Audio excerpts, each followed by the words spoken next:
So it's now the end of overtime, and there is 5 seconds left on the clock, and we were down by 1 point. And the next 5 seconds were ones that I will never forget. And here's what happened.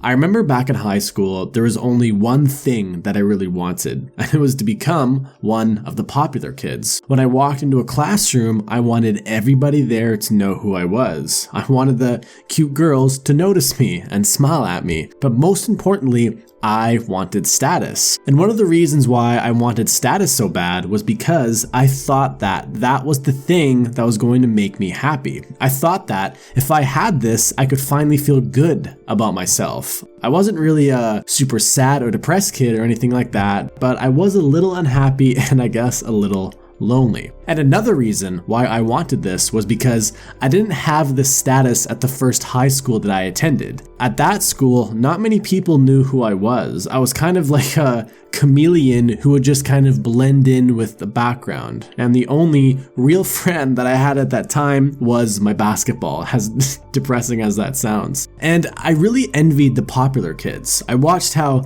people would behave around them, how everybody would laugh at their jokes, how everyone wanted to be their friend. And I also noticed how the girls would look at them. And they really were treated differently compared to everybody else. And at that time, I really wanted that. So instead of hanging out with people and being social, I would spend my time playing basketball at the gym near my house. While everybody else was spending their evenings at the movies or with their friends, I would spend mine perfecting my jump shot at the 3-point line. In the 10th grade, my parents decided that they wanted to transfer me to a different school, a school that had a better academic reputation than my current one. So on the last day of classes at my first high school, I said goodbye to my kind of friends and I started to prepare for the next school year. I spent that entire summer playing basketball, playing around 6 hours every single day. And I'd love to sit here and tell you it was because I was disciplined and dedicated, but the reality is that I didn't have much else to do. During that summer, I told myself that I was going to become one of the popular kids so I could finally be happy and fulfilled. So a few months go by and it is now the first day of school at my new high school. And on the first day of school, I really made an effort to put myself out there. I introduced myself to everyone, talking with the older kids, the younger kids, and even some of the attractive girls, which did not go very well. But after some time, I started to come across as a little bit too try-hard. It was like I was trying to force myself into the popular kids group, which obviously puts a lot of people off. So despite my efforts, I found myself kind of alone again. But of course, I still had my best friend, the orange basketball. So a couple of months went by and the basketball season was about to start, which I was very excited for, and I was certainly way more prepared for the season compared to everybody else. I remember in the tryouts that people didn't really know who I was or that I had even played, but the moment I actually started to play, I went from being that chameleon who would always blend in to a lion who stood out more than anyone else there. See, the interesting thing about me at that time was when it came to sports, I was very confident. And I'm not trying to brag or anything like that, but I have always been relatively talented when it came to sports. But on top of that, I had been practicing an incredible amount. So when I stepped onto that court, I turned into a completely different person or animal. So thankfully, I did make the team and I immediately started to receive respect from the other athletes, which made me feel good and a little bit more happy. But it wasn't until the first basketball game of the season when things started to get a little crazy. Something that I should mention is that my old high school and my current high school are long-time rivals, and they hated each other when it came to athletics. And this was the very first basketball game of the season, which happened to be against my old high school. So the entire school came out to watch. The seats were packed, the people were excited, and man, it was a really interesting game, which I will tell you all about right now. I felt good going into the game, but I still felt a little nervous playing in front of this new school where I didn't know everyone and all their eyes would be on me. But I took a deep breath and I reminded myself of how much I had practiced and how much I was ready to play. I'm not going to give you a play-by-play of the game, but at first, I started off not playing very good. I was too in my head, I was missing some easy shots, I was forgetting some really basic plays, but as the game went on, I started to feel more comfortable. I eventually found my groove, and I started to hit those easy shots, and I started to hit more complex shots, and I even started to hit some really complex shots. And before I knew it, it was the fourth quarter, and I had scored 36 points. So by this point, I had certainly left an impact on the school, and people there definitely knew who I was, which already I was feeling really happy about. But we had not won the game yet. Despite the fact that I had played a great game, it was actually a tie by the fourth quarter of the game, and it had to go into overtime. And overtime was really intense. It was going back and forth the whole time, and it was really close. So it's now the end of overtime, and there is 5 seconds left on the clock, and we were down by 1 point. And the next 5 seconds were ones that I will never forget. And here's what happened.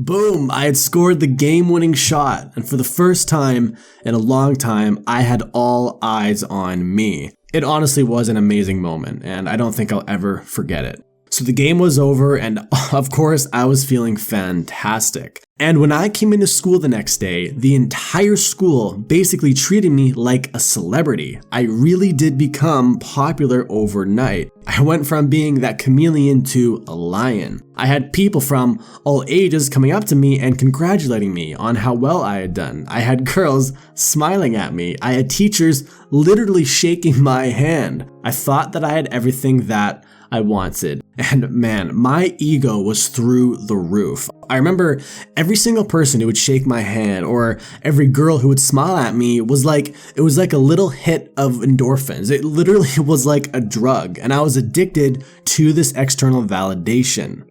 But this status really only lasted for about 2 weeks. And after those 2 weeks were over, everything kind of went back to normal. The teacher stopped shaking my hand, my peers stopped congratulating me, and the girls' smiles just kind of faded away. And before I knew it, I was basically back to where I was before. But this time, I was even more unhappy because I had all this validation, and in a short period of time, it all just went away.